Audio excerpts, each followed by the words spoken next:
ओम शांति। 3 मई 1977। कर्मों की अति गुह्य गति।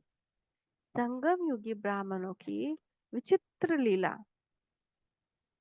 को देखते हुए बाबा बोले, बाप दादा, बेहद के अविनाशी ड्रामा की सीन के अंदर विशेष कौन सी सीन देख हर्षाते हैं? जानते हो, वर्तमान समय बाप दादा ब्राह्मणों की लीला विचित्र और हंसाने वाली देख रहे हैं। जैसे बच्चे कहते हैं, हे प्रभु तेरी लीला अपरंपार है, वैसे बाप भी कहते हैं कि बच्चों की लीला बहुत वंडरफुल है, वैरायटी लीला है। सबसे वंडरफुल लीला कौन सी देखने में जाती है, वो जानते हो? तो हमको तो लगता है कि थोड़ा सा बाबा आज कटाक्ष कर रहे हैं। अब ये भी कहते हैं बहुत कुछ है, लेकिन करते क्या है वो खुद भी समझते क्यों कर रहे हैं यह भी जानते। जैसे किसी भी आत्मा के व किसी भी विकारों के वशीभूत आत्मा, परवश आत्मा, बेहोश आत्मा क्या कहती है क्या करती है कुछ समझ नहीं सकते हैं। ऐसी लीला ब्राह्मण भी करते हैं, तो बाप दादा ऐसी लीला को देख रहम दिल भी बनते हैं और साथ साथ न्यायकारी सुप्रीम जस्टिस भी बनते हैं। अर्थात लव और ला का दोनों का बैलेंस करते हैं। एक तरफ रहम दिल बन बाप के संबंध से रियायत भी करते हैं, अर्थात 1 2 3 बार माफ भी करते हैं। दूसरी तरफ सुप्रीम जस्टिस के रूप में कल्याणकारी होने के कारण बच्चों के कल्याणार्थ ईश्वरीय लॉज भी बताते हैं। सबसे बड़े से बड़ा संगम का अनादि लॉज कौन सा है? ब्राह्मण प्लान अनुसार 1 लाख गुना प्राप्ति और पश्चाताप व भोगना, यह ऑटोमेटिक लॉ अर्थात नियम चलता ही रहता है। अभी हमने कुछ गलत किया, कोई मर्यादा तोड़ी, है ना, जैसे हम वशीभूत हैं, परवश हैं, बेहोशी की हालत में, ऐसे हम आराम से लॉ तोड़ देते हैं। तो उसमें क्या होता है, एक बार तो बाबा माफ करेगा, 2 बार भी, 3 बार भी, लेकिन फिर वो लॉ के अनुसार ऑटोमेटिक हमारी भोगना शुरू हो जाती है। कहीं किसी की बात बुरी लग जाएगी, कहीं हमारे शरीर में कोई कष्ट आ जाएगा, तो बाप को स्थूल रीति रस्म माफ करना व करना नहीं पड़ता कि इस कर्म का यह लेना व इस कर्म की ये सजा है। यह ऑटोमेटिक ईश्वरीय मशीनरी है।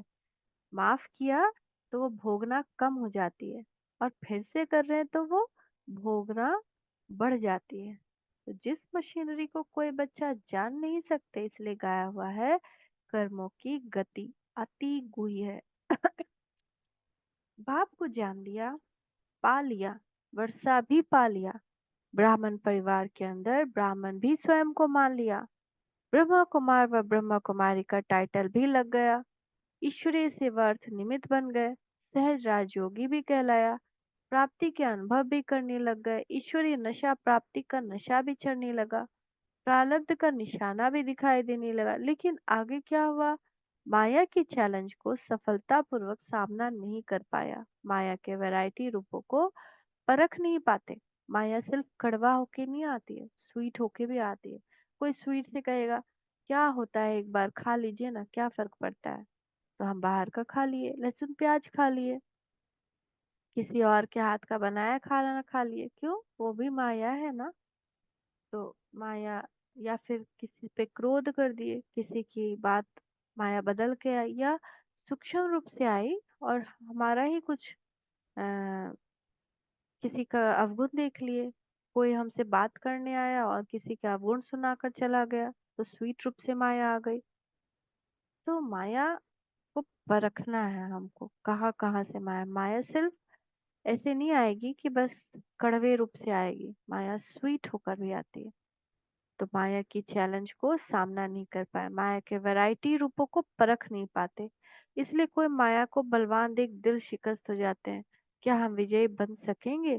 कोई सामना करते करते कब हार कब जीत अनुभव करते थक जाते हैं, अर्थात थककर जहाँ है जैसा है वहां ही रुक जाते हैं।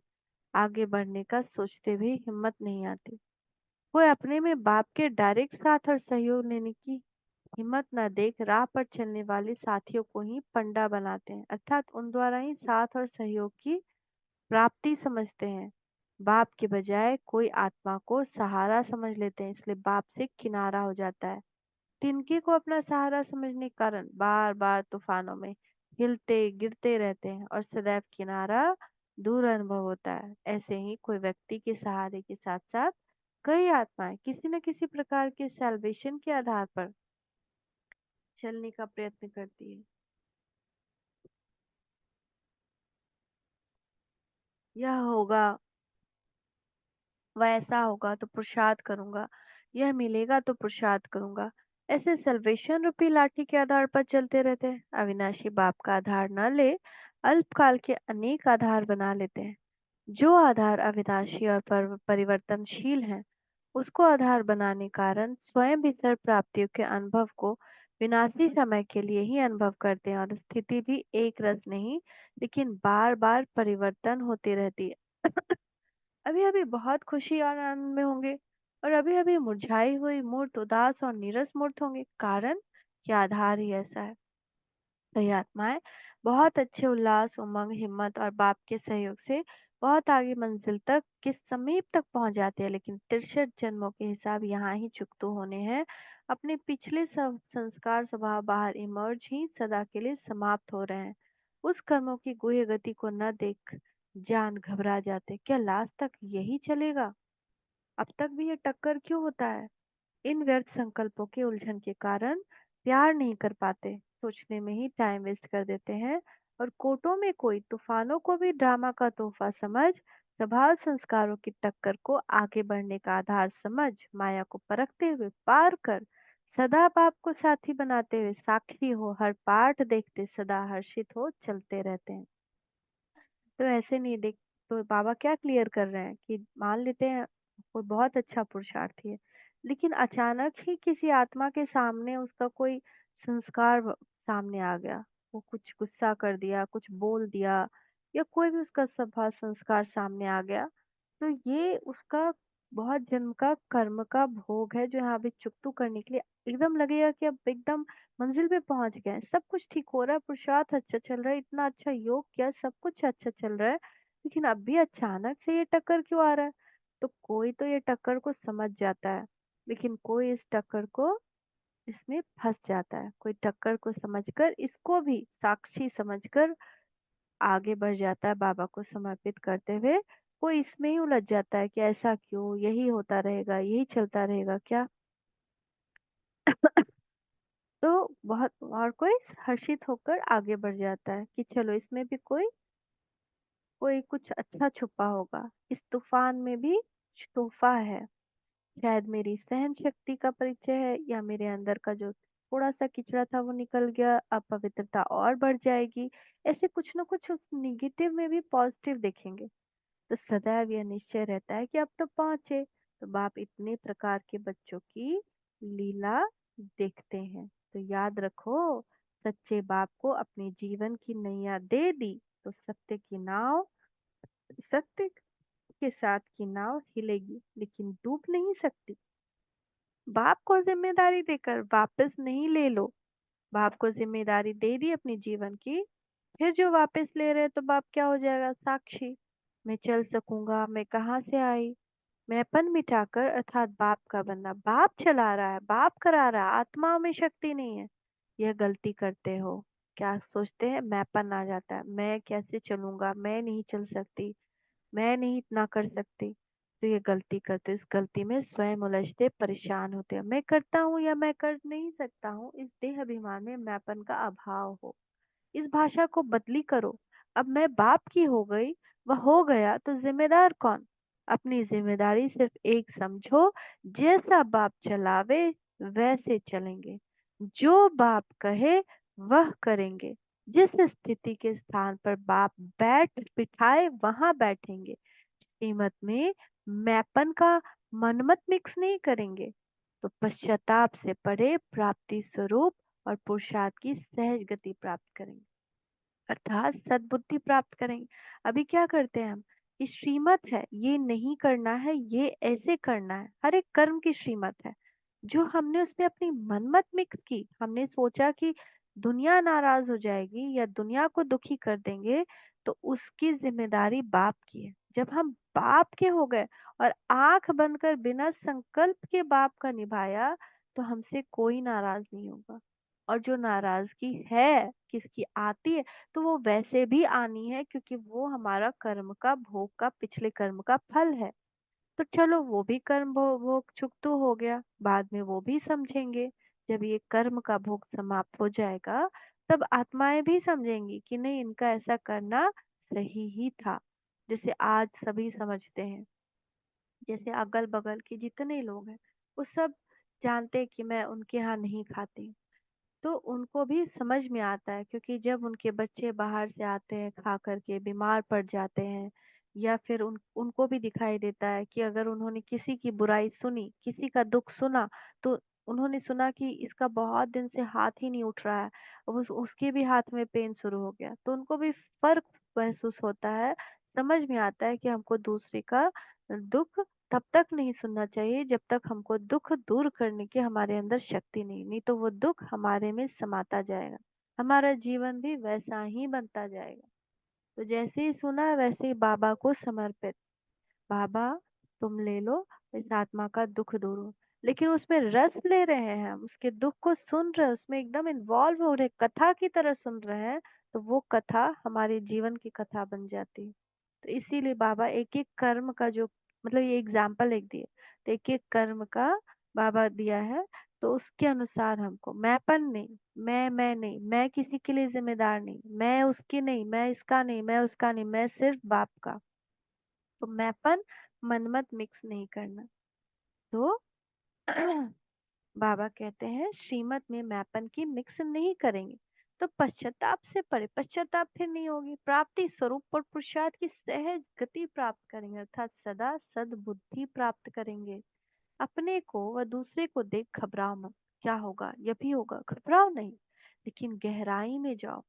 क्योंकि वर्तमान अंतिम समय समीप के कारण एक तरफ अनेक प्रकार के पुराने हिसाब किताब, स्वभाव संस्कार व दूसरे के संबंध संपर्क द्वारा बाहर निकलेंगे, अर्थात अंतिम विदाई लेंगे। और सबसे सुंदर बात बाबा ने एक बताई है कि ब्राह्मणों के जो विकर्म होते हैं वो ब्राह्मणों में ही आपस में समाप्त हो जाते हैं। जो कर्म जो हिसाब किताब है ना ब्राह्मण आत्माओं का, तो जैसे एक ब्राह्मण आत्मा है, वो दूसरा अच्छा ब्राह्मण आत्मा है, थोड़ा सा उसके अंदर शक्ति है, तो वो उससे नाराज हुई तो वो क्या करेगा, उसको माफ कर देगा।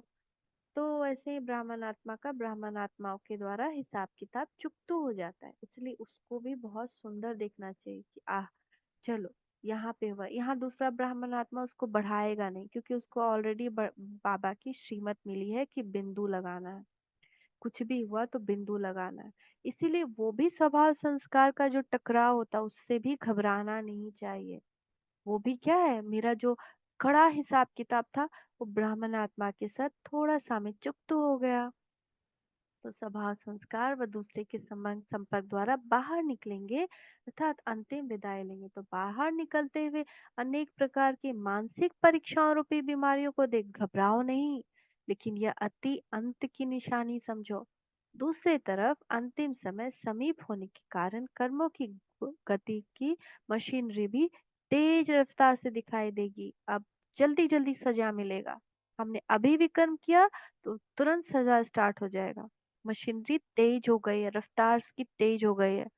तो धर्मराजपुरी के पहले यहाँ ही कर्म और उसकी सजा का बहुत साक्षात्कार अभी भी होंगे, आगे चलकर भी होंगे। और सत्य बाप के सच्चे सच्चे बच्चे बन, सत्य स्थान के निवासी बन, जरा भी असत्य कर्म किया तो प्रत्यक्ष दंड के साक्षात्कार अनेक वंडरफुल रूप के होंगे। कहीं जो वर्णन है ना उसमें, गरुड़ पुराण में, तो उस टाइप से साक्षात्कार होते हैं, जैसे कांटे लग रहे चुभ रहे हैं, जैसे तेल खौल रहा है, जैसे बहुत पश्चाताप पश्चाताप की अग्नि में हम जलेंगे, ऐसा अग्नि जल रहे अग्नि में ऐसा प्रत्यक्ष होगा। तो इसीलिए असत्य कोई कर्म नहीं करना, जो बाप ने कहा है उसके अलावा जो कर्म किया हमने वो असत्य। ब्राह्मण परिवार व ब्राह्मणों की भूमि पर पांव ठहर नहीं सकेंगे, हर दाग स्पष्ट दिखाई देंगे, छिपा नहीं सकेंगे। स्वयं अपनी गलती के कारण मन उलझा हुआ टिक नहीं सकेगा। अपने आप को अपने आप सजा के भागी बनावेंगे ना, अपने आप ही रोएंगे, अपने आप ही खुद को कोसेंगे, अपने आप ही थप्पड़ मारेंगे, सर पटकेंगे, तो कितना कुछ अपने आप ही करेंगे ना, विकराल अपना रूप हो जाएगा। इसलिए ये सब होना ही है, इसके नॉलेजफुल बन, घबरा मत। समझा? जो भी किसी से स्वभाव संस्कार आता है तो उससे नॉलेजफुल होकर उससे घबराना नहीं है, लेकिन भगवान की श्रीमत से कभी भी उनको उनमें मनमत नहीं मिलाना। इससे बड़ी इससे बड़ा अपराध दुनिया में कोई नहीं है। ये हमेशा नॉलेजफुल होकर चलना है कि भगवान ने जो किया तो जिम्मेदार भगवान, फिर सबको वो संभालेगा। जैसे पवित्रता, तो जहाँ बहुत सारी आत्माएं हैं जहाँ पति पत्नी साथ रहते हैं और सोचते हैं कि अगर पति से पवित्रता नहीं रखेंगे तो संबंध टूट जाएगा या संबंध बिखर जाएगा, मगर ये भगवान की श्रीमत है, और जब भगवान की श्रीमत पर चले तो पूरी दुनिया, पूरी कायनात भी इस संबंध को तोड़ नहीं सकती, उसके साथ कुछ बुरा हो ही नहीं सकता। लेकिन अगर मेरे पिछले जन्म का कर्म ऐसा है जिससे ये संबंध टूटना ही है, तो हम भगवान की श्रीमत पर चले या ना चले, ये संबंध टूट ही जाएगा। तो इसीलिए भगवान पे संपूर्ण भरोसा और संपूर्ण श्रीमत का पालन। इस नॉलेजफुल बन, घबरा मत। समझा? मास्टर सर्वशक्तिमान घबराते नहीं है। कर्मों की गति को जानने वाले सदा, हर सेकंड, हर संकल्प, हर सेकंड, हर संकल्प, बाबा क्या आदेश दे रहा है, हर सेकंड, हर संकल्प बाप की श्रीमत प्रमाण चलने वाले, हर एक क्षण, एक क्षण भी अगर हम वेस्ट कर रहे हैं, भगवान की श्रीमत के अनुसार नहीं कर रहे हैं, तो पछतावे की अग्नि में जलेंगे। जो उसकी मशीनरी अपने आप चलेगी, तो बाप एक बार माफ करेगा, दो बार माफ करेगा, तीन बार, और कहीं ना कहीं से बाबा किसी न किसी जरिए से क्या कहते हैं, वार्निंग दिला देता है। जैसे किसी निमित आत्मा के द्वारा सुन लेंगे, या कहीं किसी और का कुछ सुन लेंगे, कोई निमित आत्मा आपको कुछ बता देगा, बाबा की मुरली में आ जाएगा, तो उसको बाबा एक दो बार ये दे देता है, वार्निंग दे देता है। तो सदा, हर सेकंड, हर संकल्प बाप की श्रीमत प्रमाण चलने वाले, अपनी जीवन की जिम्मेदारी बाप के हवाले करने वाले, सदा बाप के सहारे को सामने रखते हुए सर्व विघ्नों से किनारा करने वाले, संपूर्ण स्थिति के किनारे को सदा सामने रखने वाले, ऐसे हिम्मत, उल्लास, उमंग में सदा रहने वाली आत्माओं को बाप दादा का याद, प्यार और नमस्ते। हम बच्चों का भी मीठे मीठे बाप दादा को याद, प्यार, गुड मॉर्निंग, नमस्ते बाबा, नमस्ते, शुक्रिया पापा, शुक्रिया। ओम शांति।